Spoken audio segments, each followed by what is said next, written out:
A lot of problems with Ferrari F430s and Enzos is that the rear tail lights break and they become really loose.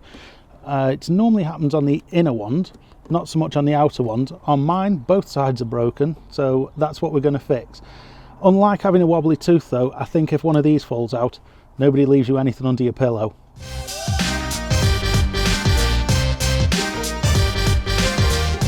If you're interested in detailing, maintaining and keeping your car looking its best, don't forget to click subscribe and the bell to be notified when I upload new videos.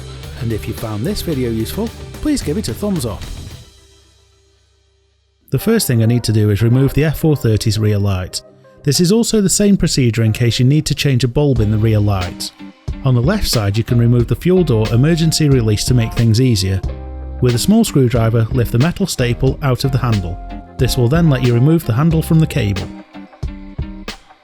To keep it safe, put the staple back into the handle. Next, carefully remove the C-clip holding the cable in place and try not to lose it. I've included both part numbers just in case you do. Next, I need to remove the 4 3mm hex head screws that hold the rear side covers in place. Notice that the top rear screw is longer than the other 3, which are the same size.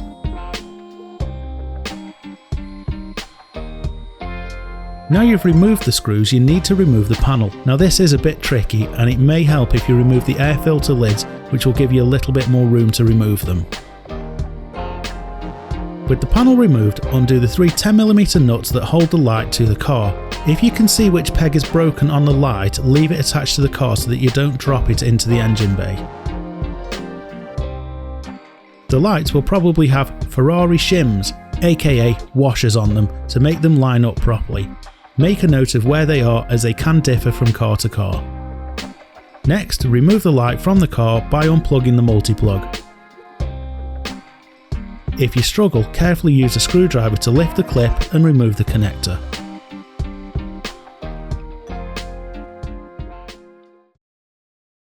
So now we've got both of the lights off the car, we need to see what sort of damage we're dealing with.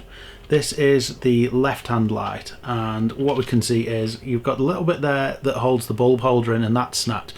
We've also got the bottom peg has snapped, and on the top here we've also got a crack running down this one, and we've also got a crack running down this one, so we're going to have to repair that. So we're going to have to do a little fix on this one that's got the split on it and remove this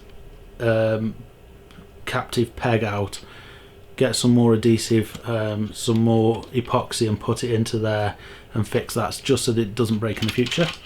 On the right hand light, it's already been repaired with, I don't know what, but it's some black horrible stuff that doesn't look very good at all. Not quite sure what's going on there.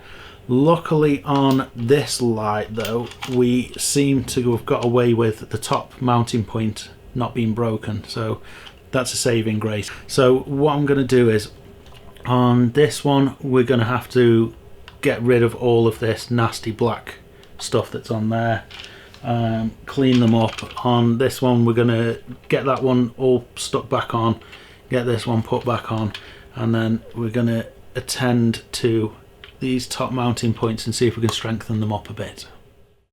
The adhesive I've used is an epoxy based 2-part in which you mix equal parts hardener and adhesive. I sanded the parts that needed to be joined to ensure a good key for the adhesive to stick to. It's also important to apply the adhesive to both the 2 parts that are being joined and also the outside to add strength to the bond. I also used a clamp whilst the adhesive cured to get the best fit possible.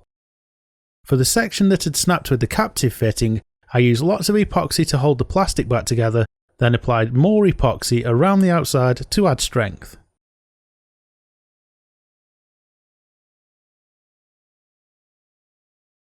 So I have finally fixed the Ferrari backlight, and it's not pretty, but it works. So what I ended up doing was slowly and gradually building up the epoxy to glue the snapped off parts back on. I've also had to glue that one back on, and at the top here we had to glue all of this section back on. in all honesty, this light here is pretty much past its best. It's snapped on both of the two top mounting points, and it's also snapped on the bottom one, and it's also snapped there. So this one I think we'll probably end up just replacing. On the other light, I have replaced the bottom pin, which had got that horrible black cack on it. Figured out what that is. It's like a powder that you put into a super glue and then it sets hard. It stinks and it's awful.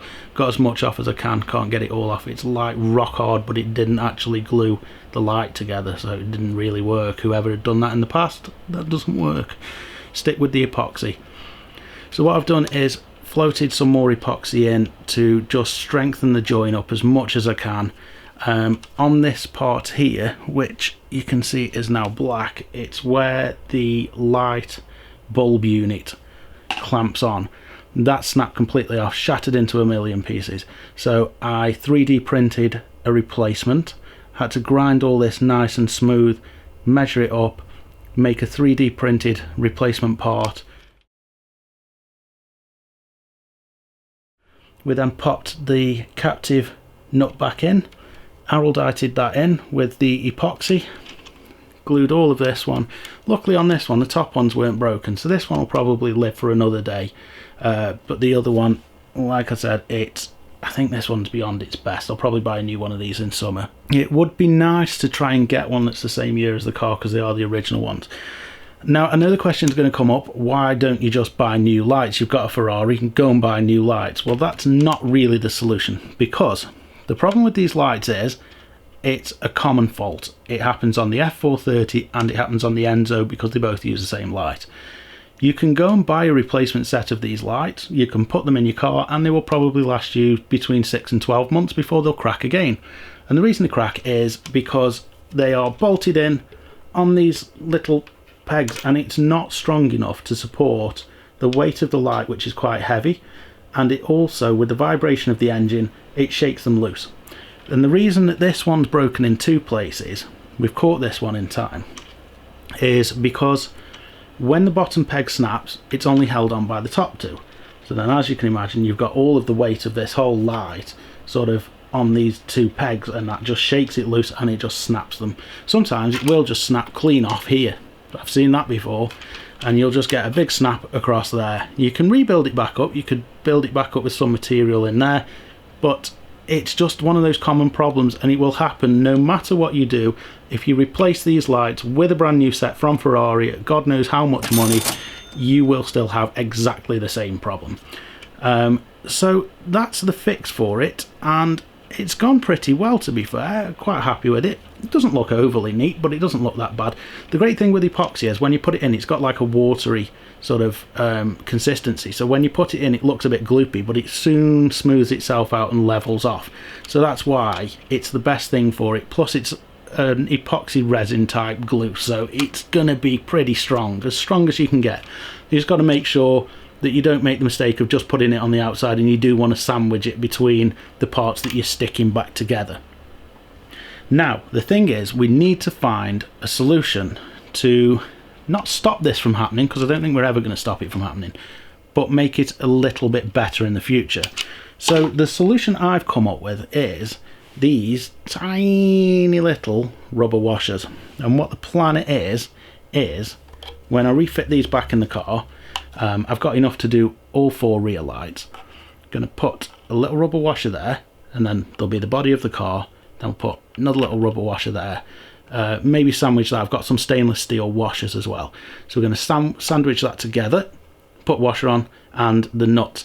Now I have got these original nuts on there at the moment, and I don't know whether to use those, or I've got some nylock nuts, and I'm thinking that the nylock nuts mean that I can tighten this down but not over tighten, so we're crushing this rubber washer, because if we crush this rubber washer, I don't think it's going to do what I want it to do.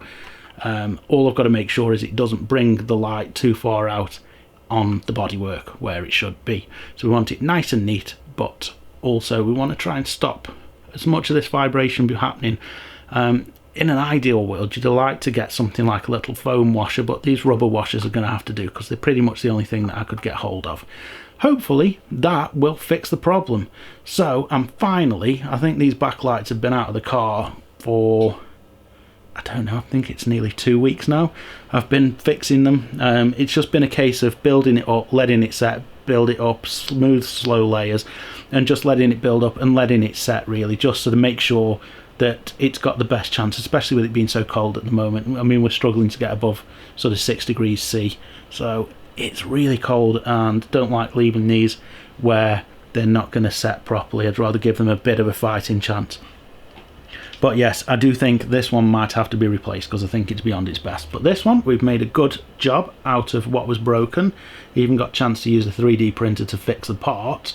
I mean, that's always a good benefit. So, you know, it's just something different, and it's something that has been a little bit taxing, but it's been a nice little project to do over the winter. So now I'm going to go and put these back in the car. Next, I had to rebuild the lights. I put the bulb carriers back in, then I put the rubber washers and the stainless washers onto the light units. I noticed a big glob of polish where the lights sit, so I cleaned it out with some Meguiar's 205. In case you need to know which way round the lights go, SX goes on the left hand side of the car and DX goes on the right hand side of the car. Remember to put the shims back onto the lights, then carefully fit the light back into the car. When tightening the nuts, try to do them equally and don't tighten just one of them first. This reduces the risk of damage to the fitting pegs. I noticed, which I hadn't in the 2 years I've owned the car, that the right hand outer light was touching the rear quarter panel. Obviously the shim guy had ran out that day, so I experimented for about 3/4 of an hour to get the fitment right. Luckily there was no damage to the body, but the light has a small indent in it, although you can't see that now it's fitted. There was a lot of unnerving noises whilst I undid it though, as there was so much tension between the light and the bodywork. But I now have non-wobbling tail lights, and that's one more job off the winter list. I do hope you found this video interesting and useful. If you have, please give it a thumbs up and subscribe to be notified when I upload new videos. Thanks for watching, and I'll see you next time.